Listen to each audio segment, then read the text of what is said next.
Dynamic Seminars, the management and training consultancy presents Southern Africa's leading success lecturers.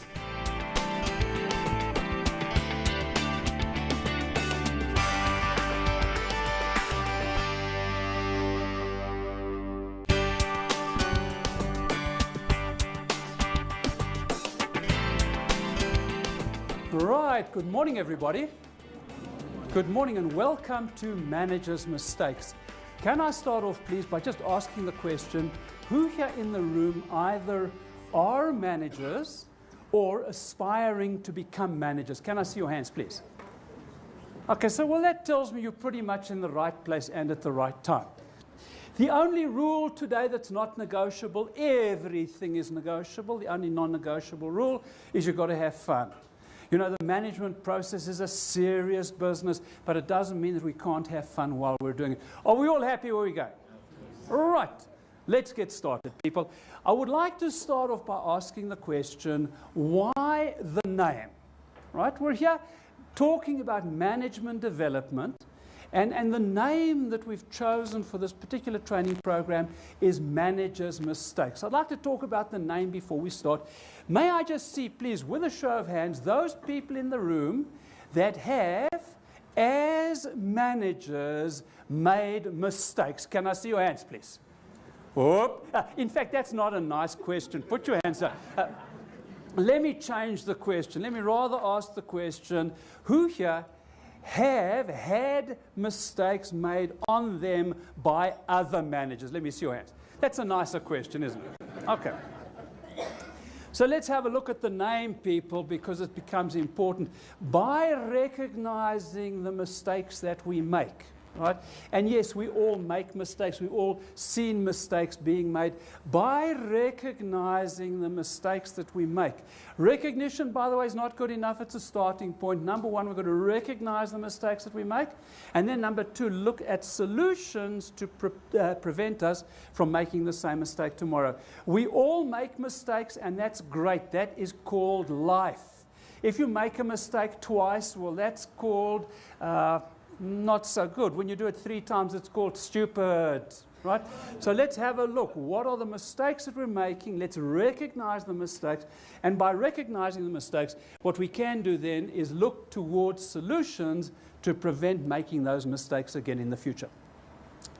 Good place to start, whether you're talking about management, whether you're talking about selling, makes no difference. Always a very good place to start is by defining the subject. So I'd like to start off with a definition of what is management. People, lovely definition, I'd like to give it to you. By the way, it's on the screen already. And you might say, well, hang on a second, it's not on the screen. All that I can see on the screen is simply just a little picture of a set of balances, right? And that set of balances is very, very much what management is about. Let's have a look at the definition. The definition comes from a man by the name of Peter Drucker. Now, people, when you say the name Peter Drucker, you should stand upright, stand to attention, bow slightly.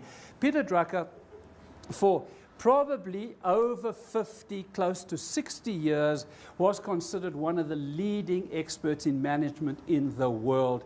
He died only a year or two ago, and he died in his 90s, still commentating on the subject of management.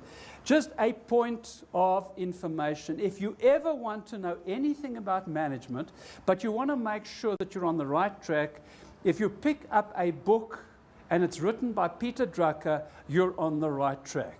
Okay, Peter Drucker, one of the doyens of management, and he gives us a lovely definition. He says, management is the science of bringing people and jobs together. Right? What have we got so far? I have on the one hand got people, on the other hand I've got jobs, bringing the two together in a manner that makes sure that we achieve 2 things. What are the 2 things? Number one, that gets the job done. The first thing we've got to do is we've got to make sure that people do the job. Now, I've got a guaranteed system of getting people to do the job. There are very, very few guarantees in life. This is one of them. I can guarantee you that if you want to get a job done, all you need to do is take a 357 Magnum, cock it, put it at the person's head and say, do it, right? People will do the job, I promise you. But let me ask you a question. Are they going to come back tomorrow? And that's the problem, because the second side of the definition, management is the science of bringing people and jobs together in a manner that, number one, gets the job done, but equally well keeps our people well satisfied. Keeps our people well satisfied. Interesting. Have a look at the words that Peter Drucker uses. He says it sees that our people are well satisfied. Do you notice? Not completely satisfied. Can I just for a moment see with a show of hands those people in the room that are totally and completely satisfied? By the way, don't bother about looking behind. There's as many hands behind as there are in front. Right? Nobody's ever completely satisfied. As human beings, we are striving organisms. We are, organisms. Freudian slip.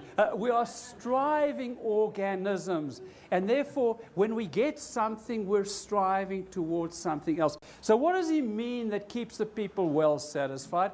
It means that you come to work every day, you're not sitting on the internet scanning job sites, you're not sitting with the newspapers looking for another position. You come to work reasonably satisfied each day. So now let me get back to the balance, people. Let me get back to the balance. It becomes obvious that whatever you do on the one side, the more you beat people, the more you will get jobs done, but the less people will be satisfied. On the other hand, we can practice what is called country club management, right? Where we walk around hugging people, playing golf, and going out for lunch, right? Everybody is ecstatically happy, but guess what? No work done. So what I would like